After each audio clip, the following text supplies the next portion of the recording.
Happens.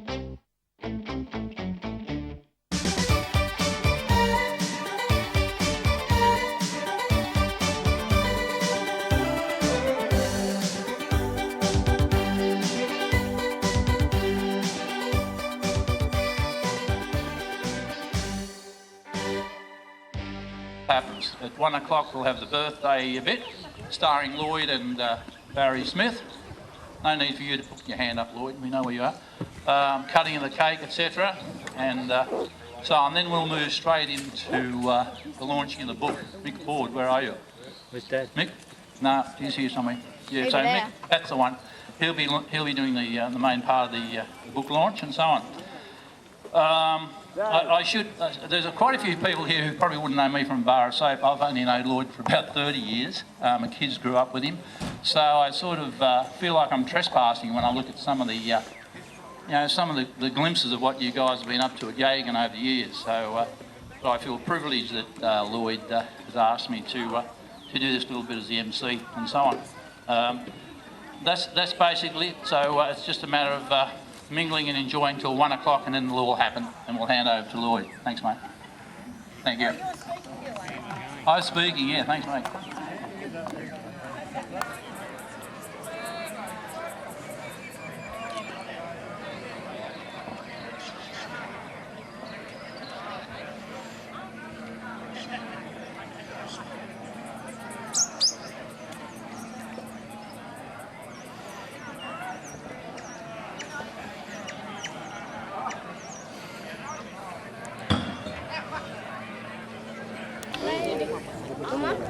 Oh, yeah, will, mate. Thanks.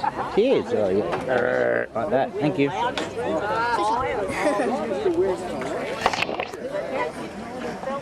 are you, Cecil?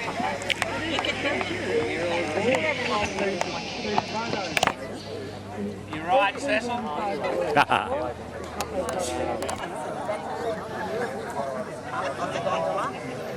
But when you get up there, there's a much further walk further up there.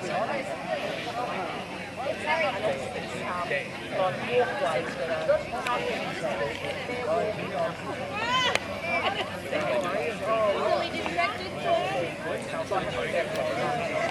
Hello, mate. Hello, mate. Good to see you. How you going? Well, yeah, were you? Very well, very well. I saw your progeny, you're following in your footsteps, mate, handing out hors d'oeuvres and... It's a crack up, isn't it? That's great. I should have got it on video because later on in life you're not going to believe it. Oh, well, you'll be able to get it on video, definitely. You'll be able to do something with it. You doing well, mate? Yeah, mate, yeah. Yeah, good.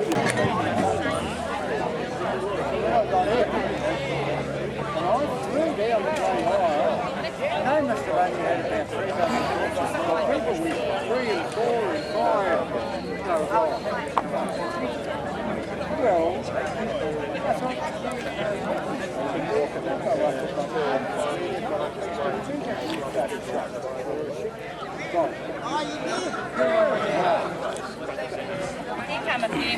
Yeah, Tony, what time is it?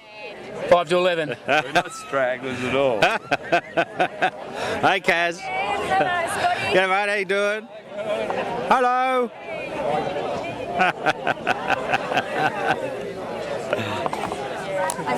Yeah. What's the tricky thing? Just a mate. You made it right? So like Hey, D. Surveyor's one. D. Hello. You could board me and say I've got the camera. I'll turn around and say hi. Hey, quiche. I'd love a quiche. Thanks, darling. Do you want a sausage cook? Yes, please. Right. Okay. Hey, Matty, how you going?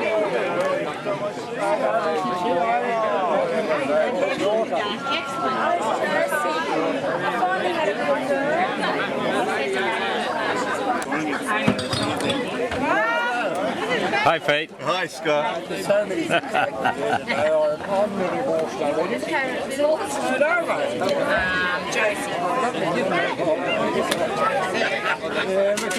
Sorry, where are we going in?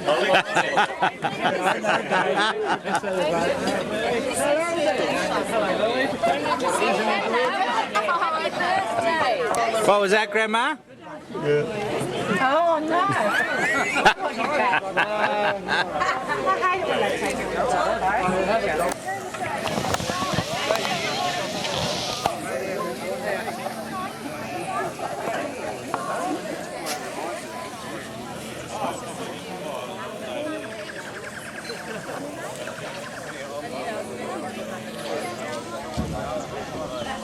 Just really trying to do this, but I'm going to. Organiser, put the bloody goals down. Righto. There's a list of all of the... And we help out the kitchen when we can too, don't we? That's right, you're doubling up, MC and kitchen hand. Hey, Angus, you helping out, mate? You helping out, Ella? Hey, I can see you've been carrying them around, Willie. You've been carrying around the... Yes, we've been delivering canopies. Canapes. Well, how do you say it? As well. And if you can't get the canopies right, you just call them finger food. That's right.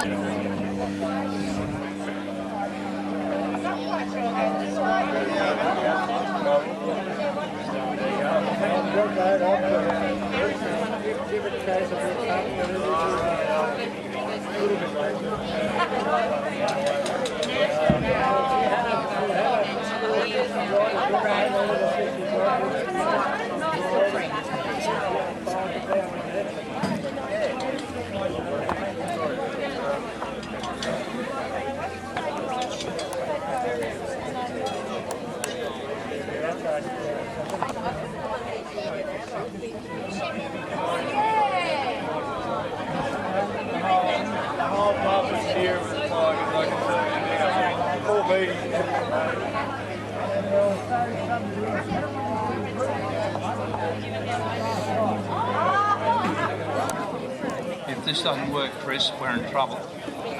Good afternoon again. We'll get a bit more.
doesn't work, Chris, we're in trouble. Good afternoon again. We'll get a bit more formal, semi-formal. We're about to do the birthday thing, obviously. We've got Barry Smith, he's going to propose a toast, and then Lloyd will reply, obviously, and he's been limited to 5 minutes. Can you get the other kids? Well, we'll start to give him a wind-up after 5 minutes anyway. But before we do that, there's some apologies. My wife apologises to me most of the time, but there are apologies, and obviously you can, I guess, just raise your hand if you're not here. Sorry, no, that's the other part. We've got John and Kay Sharp. John and Kay are off on a cruise. We've got George Pate, and all Lloyd could tell me, and he's not here to argue the point, but all Lloyd could say from George was, I'm not coming back to Yagon. They drink too much. Maybe it's a different Yagon or a different mob. I can't see anybody drinking, but anyway. So that's that one done. Mick Sarkis, he was captain of the Yagon black team. Maybe they're having a away game today. He's not here. The vice captain's here. The vice captain's here. Sorry, old mate. Would you like to say, as a vice captain, you'd like to say a few words? You may as well. No, you sure? Later? Okay, that's what all it does. Later. We've got Cynthia and Barry Osler, obviously. These parents are also not here. We've got Pat and Philip Carruthers, are away, obviously, due to illness. Chris and Karen Fanning, Miller and Mackenzie, the daughters. They're here. I know, but I put them in anyway because he's my son and he's pretty unreliable. I never expected him to rock up. But he's a lovely bloke and he's a quiet achiever. He's also, and having given my daughter a bit of a plug, Chris, what are you in? He calls himself A1 Audios, and if when you're having the wedding, if you decide to get married, you're having the function, you've got my daughter Colleen, will do the catering. Chris will do the audio and all the lighting, and all come together pretty well. And he trades as UMC. A1 Audio. But I'm not here to give you blokes a plug, but they've got to keep us in our old age. We've also got apologies, obviously, from, they're not here, Julia Gillard. Couldn't afford the trip. She's actually captain of the white team, I think, isn't she? And Bob Carr, who obviously in years gone by formed a rather strong relationship with Lloyd. But there are young ones present, so Lloyd won't reply to that one to do with the FTNP. Robin, Dewey and Chris Naboo, hands up. No, they're not here either. That's good. I'm not silly. So if they don't put their hands up, they're not here either. Anyone who fishes is not stupid. We know that. Okay. So we've also this must have been written after a few Yagon Cocktails. Oh yeah, Barbara sends her love to Lloyd, and we won't go into that too much. But that's no. I did not. Didn't you? Different. Maybe it's a different Barbara. How many Barbaras have you had in your... Anyway, Barbara sends her love. So that gets through to the apologies, I guess. Anyone else with the pop? No? All done? Okay. Acknowledgements, very important. We've got, travellers from afar, really, haven't we? We've got, I suppose, north of Karua, south of Swansea, east of bloody Little Gibber, west of Brankston. We've got Ian Stockbridge from West Aussie. Where are you, Ian? Hey. And that was wonderful. Do anything to get out of doing jobs. He just said to his lovely wife, just start the mower, I'll be back soon. It's typical male fisherman. Who else? Glenn and Kay Gilligan, Port Macquarie. Hands up. Where? They just had to leave, right? No, nothing. Their apologies now. Out the gate. Okay, they're off. Who else have we got? We've got Mark and Ron the Biddle, but we know that Mark is deputised.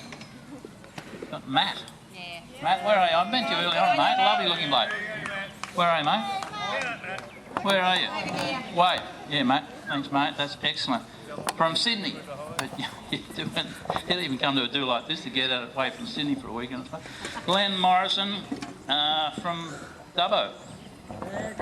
Glenn.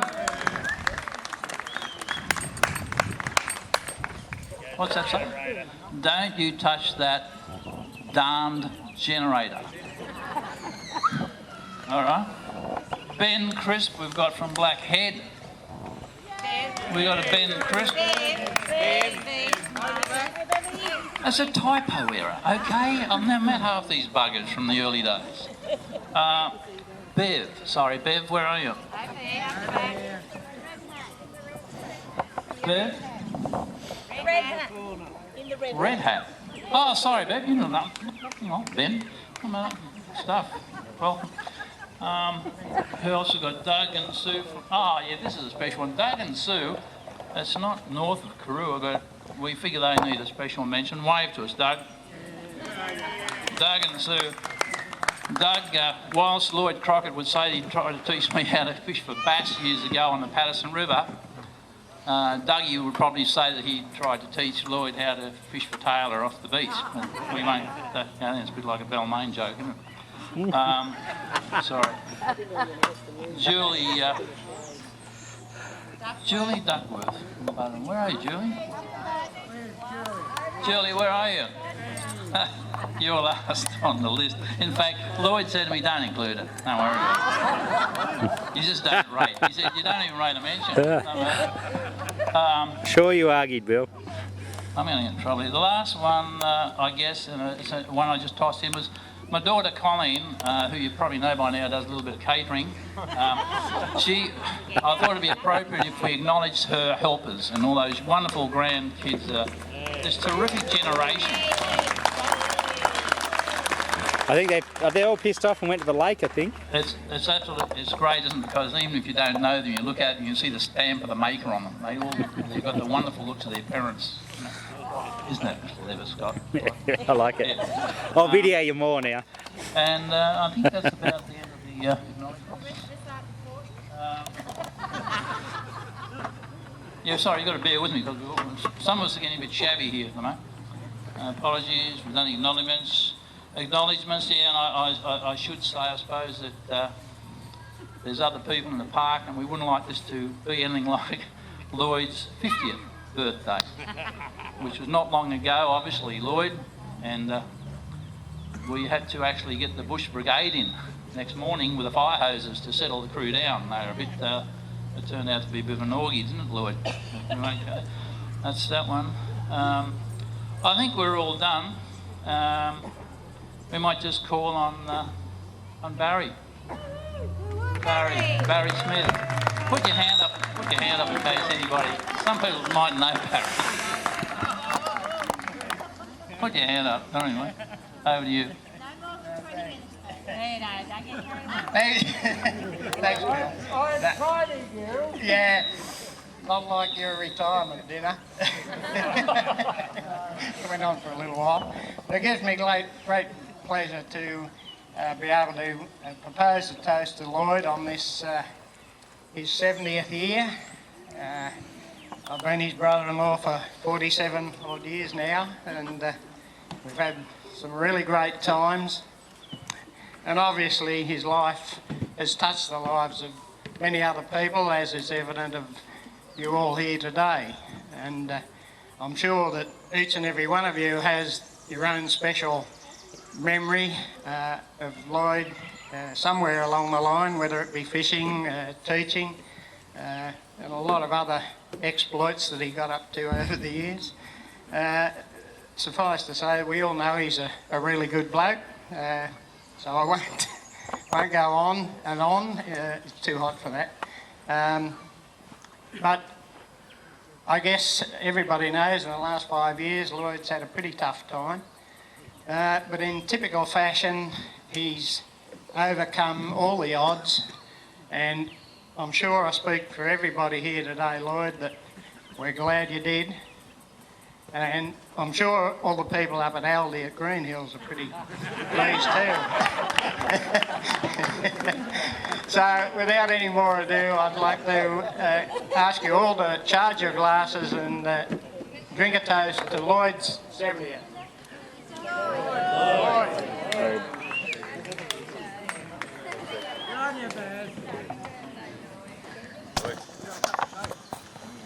Well, we need to cut the cake.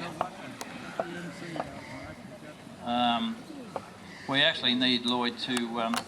Lloyd, I think you've been around a while. We'd like to maybe come and cut the cake for your birthday. It may be a good way to go. And at the same time, you could reply. You have been limited to 5 minutes for this reply. Anyone who wants to give him a wind-up after 5 minutes, feel free. You know, the people you have met. That brother-in-law of mine and his beautiful speech there, and sounds nice and angelic. Let me tell you, he's bloody not.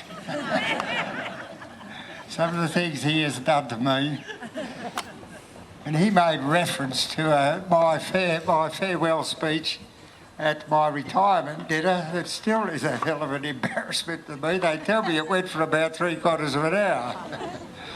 And I had a bargain with him that when I gave him the bit of a wave, he'd get me a Coke and put down, and he put it under the dais for me, and I was getting pretty dry by this time. I lifted it up and tipped it straight down. It was bloody brown muscat. So you can't trust anyone, even your bloody brother-in-law. Anyhow, thank you, Barry, for what you said, and let me assure you that my last 5 or 8 years haven't been the best in health at my gee. I've had some wonderful support from all my friends and things to get me through those times. And there's some people that are very closely related to me that did a pretty good job too. Can I just say that I regard it as very fortunate that we've got such a gathering here, and a gathering of some very special people. And I'd like to say that word fortunate carefully, because I thought, you're going to keep saying that bloody word, Lloyd, and people are going to get sick of it. So I got it out and I looked up fortunate, and it came up as lucky, successful, happy.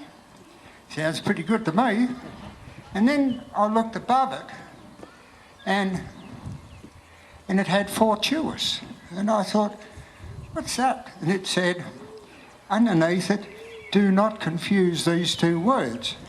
They are not to be used in the same context. So I've got fortunate and fortuitous.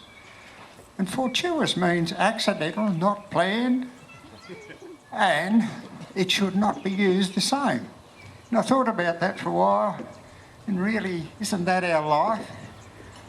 We're damn fortunate in things that happen, and we plan them and make them, but every now and again something comes out of left field and we haven't planned it, and it's fortuitous that it's happened.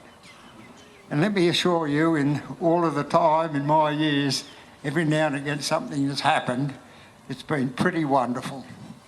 And during the next few minutes I'm going to mention fortunate often and fortuitous, and you can pick the difference between the two.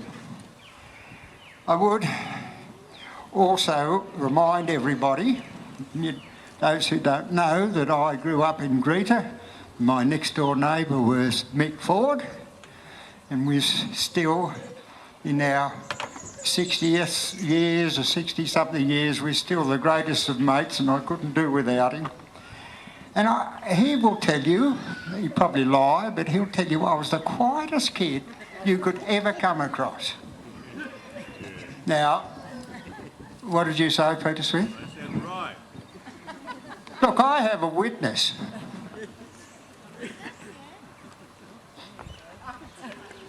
My witness is my Auntie Ted. And my Auntie Ted is 89 years old, and she is my mum's sister. And she is the specialist of special guests we've got here. And I just say to everybody, wouldn't you love to look as good as she does at 89, and wouldn't you love to reach 89? Yeah, but I was a quiet kid, wasn't I? Well, I'm not going to give that chance. Was I quiet? No.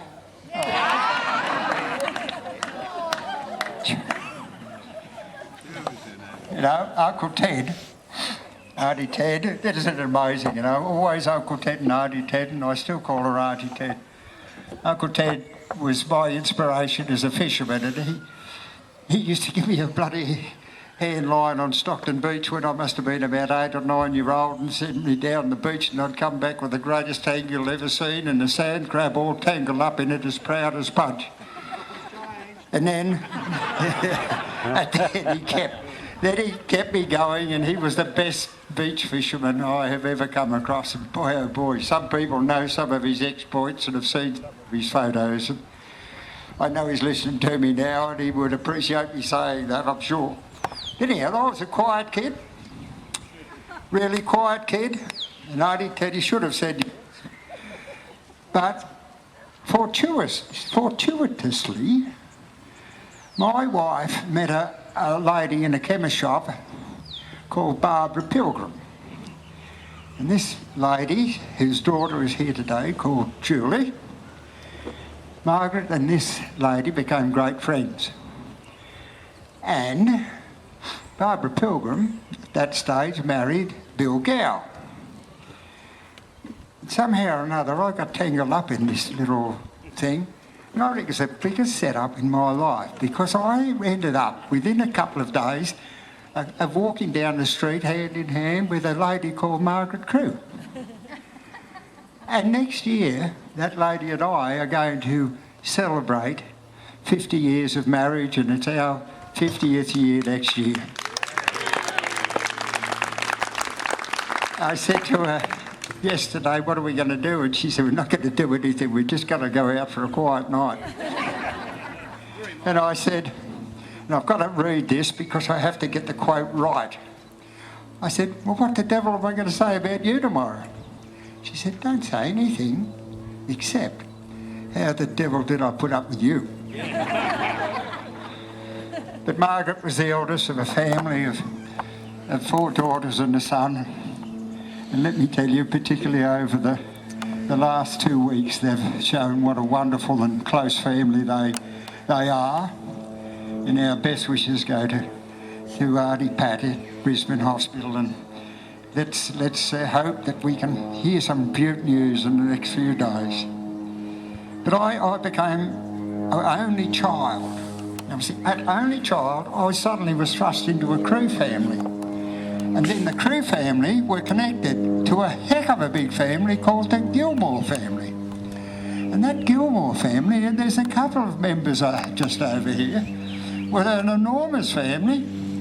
And Barry would agree with me, it was a daunting task to meet all the brothers and a couple of sisters of the Gilmore family, because holy bloody hell, there was a lot of them.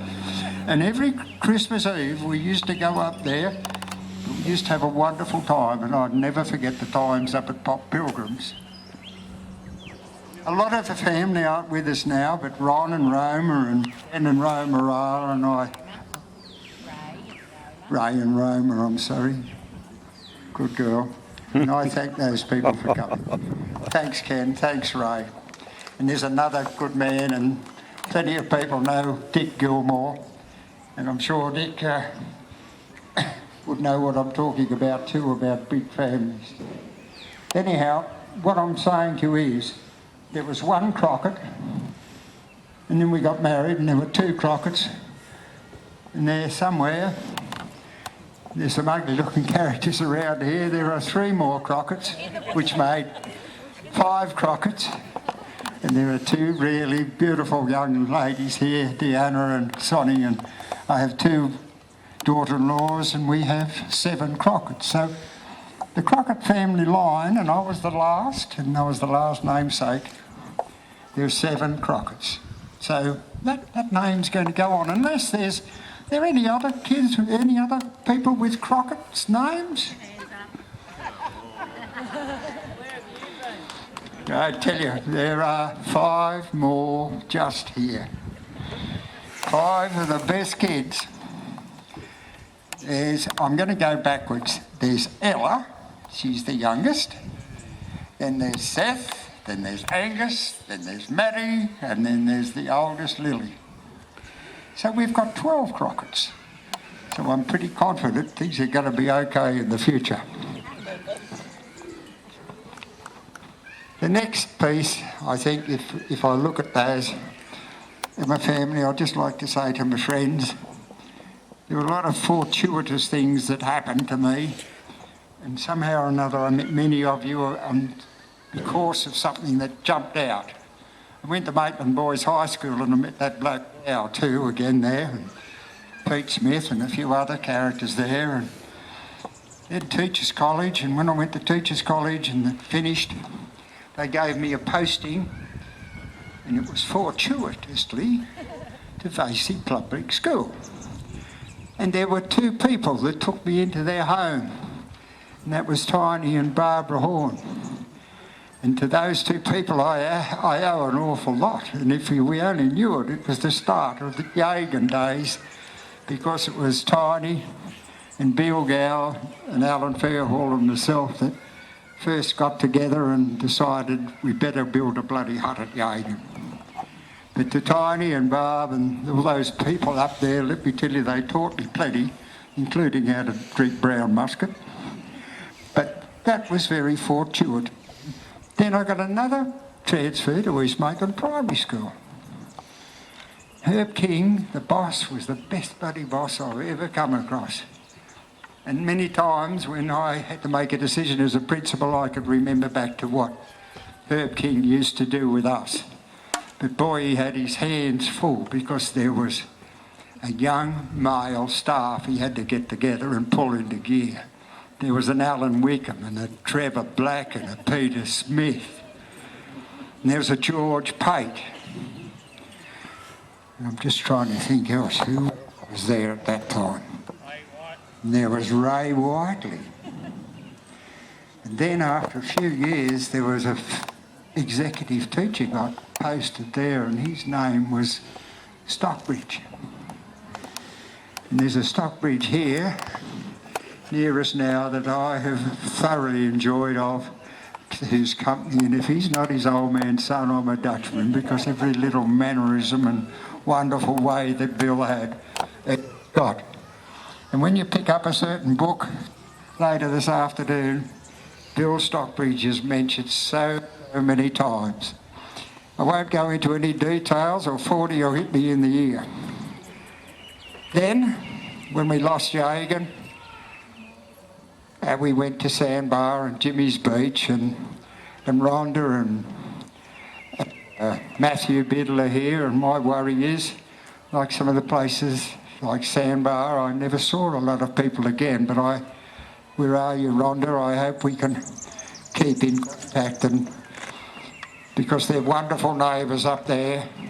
And I met an old fisherman who taught me a great deal about patience and how to fish with half a pilchard. And his name was Doug Hare.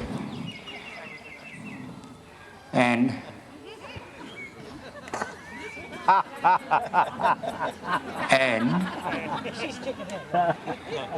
when, unfortunately, I lost my best fishing mate, Sid, Doug came along and looked after me for many moons and became in a way, nobody could take Sid's place, but in a way, Doug took me fishing, and every Friday he'd be there with all the bait and things ready for me to go fishing. And that little subtle reminder from my wife was just that man called Sid. And I forgot there as I was looking at the notes, and she reminded me, Sid lived at that suburb Greta called Brankston. And what we used to get tied up in these fellowship dances and all that stuff, but he was also a fisherman at that stage, because he had a dad called Parbridge that had a wooden leg, and I'm pinching 40's thunder here, so I can't say too much here, but Sid was the greatest fishing mate you could ever possibly want. He was also the greatest devil you could ever come across, particularly if you were a bloody kid. So all of those friends that I met through Sandbar, school, and Yagon, it's just never ending.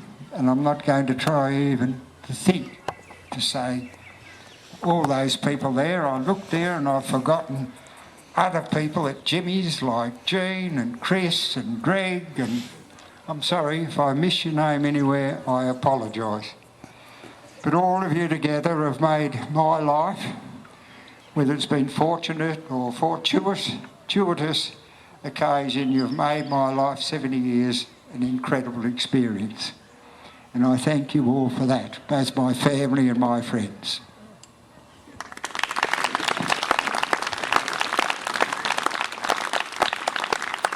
You think you're finished, well, you've got another thing coming. I have plenty of bloody weaknesses, the latest one being the production DVDs, and Peter Smith and Scott Crockett, you've got a lot to answer for introducing me to computers. You'll see two in the book, but I'll let Michael explain that to you. But anywhere you go with Crockett now, you will get a DVD. Ask the golfers. I delivered some from a fortnight ago. Those poor buggers up at Port Macquarie, every time they tried to take a photo, they were play a shot. There was a bloke there with a camera taking a photo of them. It's pretty good. Even Trevor Mulhern, you know, as he swung, he's got a beautiful golf swing, and then the ball exploded just as he hit it. I had nothing to do with it. But those DVDs, really and truly, are something that just interests me very much at the moment. And there's those couple in the book, and you should just give a thought to people like Trevor and Barbara Varley, who went to China as our tour leaders, and when they came back, they got 4 bloody DVDs with 4,000 photos in it. But you've got something to look forward to, let me tell you, because in 2 weeks' time, I'll produce one 2 days at RPA. I mean, that's going to be really worthwhile. And I'm going to have a yarn to Dr. Selby and ask him if he's got a copy of the video he's got in the operating theatre. And if I can get a copy of that, you know, I can give all kinds of things that mind boggles. You know, 5 minutes travelling round Lloyd's small intestines. And if it's successful, another polyp goes pop. You know, there's all kinds of possibilities. But really, I've lost myself here. What I'm going to say is, it's something to look forward to, the next DVD. It'll be in full live colour. Thank you very much, everyone.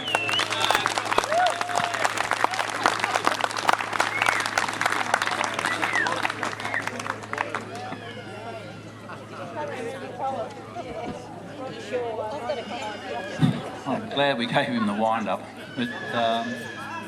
It's terrific, isn't it? It's edifying, actually, to be part of it.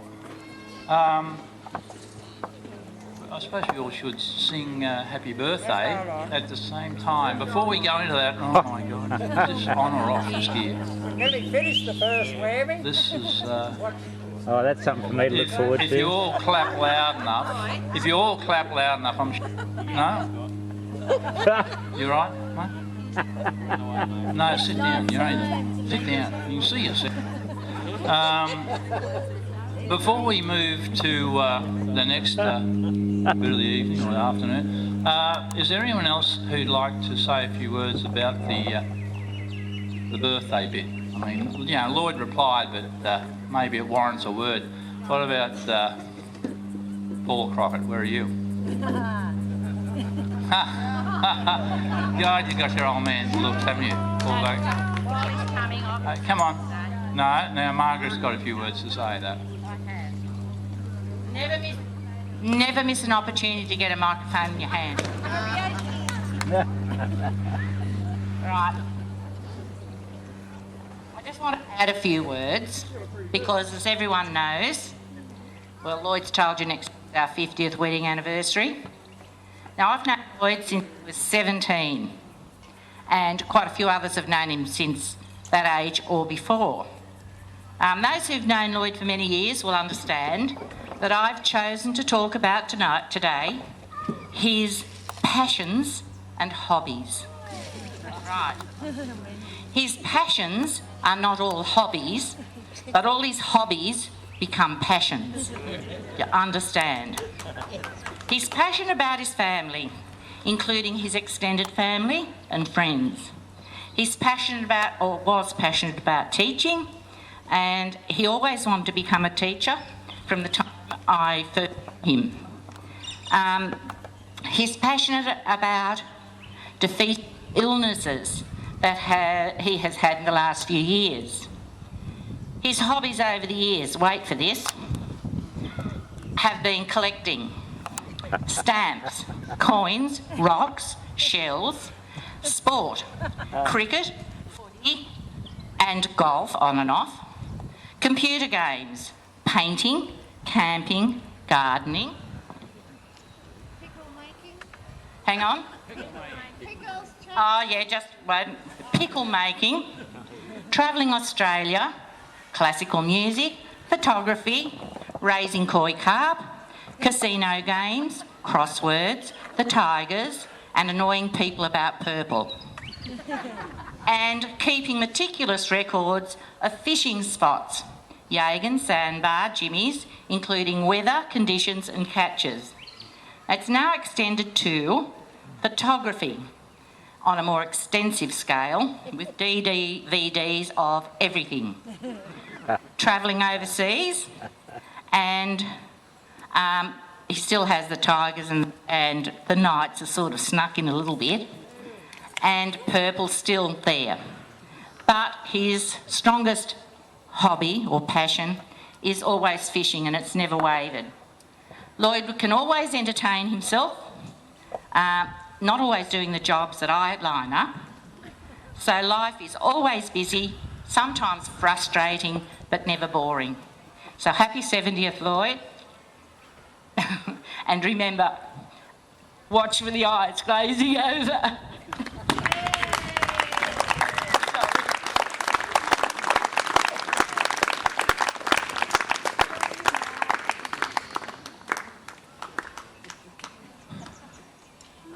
Yeah, before we sing Happy Birthday, I just think on coming off that lot there, we should just all give 3 cheers. So what do we do? Hip hip.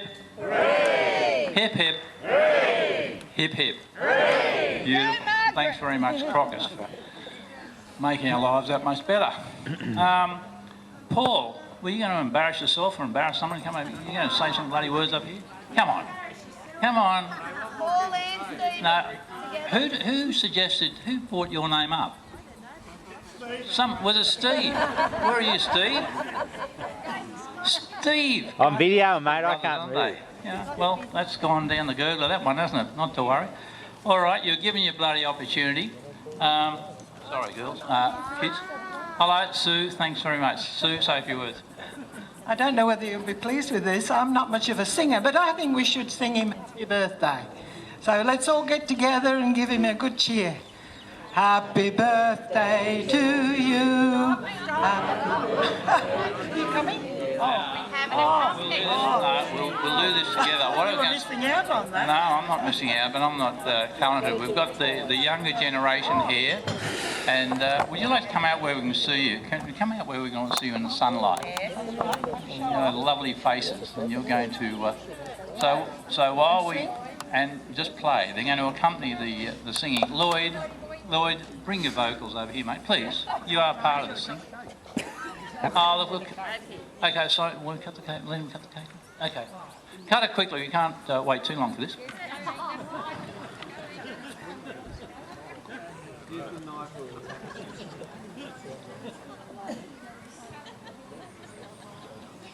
Okay, have we got a filleting knife or maybe something there? Cut it into thin slices. You ready? All together. Okay. Sam, back your photograph of Lloyd cutting the cake. 1, 2, 3. Happy birthday to you. Happy birthday to you. Happy birthday, dear Paul. Happy birthday to you.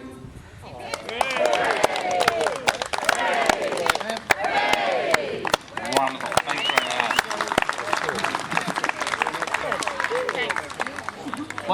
So if we're all done now on birthdays, Lloyd, sorry, this will all happen again next year, I suppose, will it? This will all happen next year, will it? I just bring the same ticket back next year, doesn't matter. So we'll, are we all done on the birthday bit? Lloyd, you happy with that? You sure? Well, come over here. Come here. Come here. Come on. Just, you got the Mr. Media over there. Happy snaps. You got the camera going? Just Yes, a little bit of a spin around a bit for us. That's enough. You're putting a lot of people off.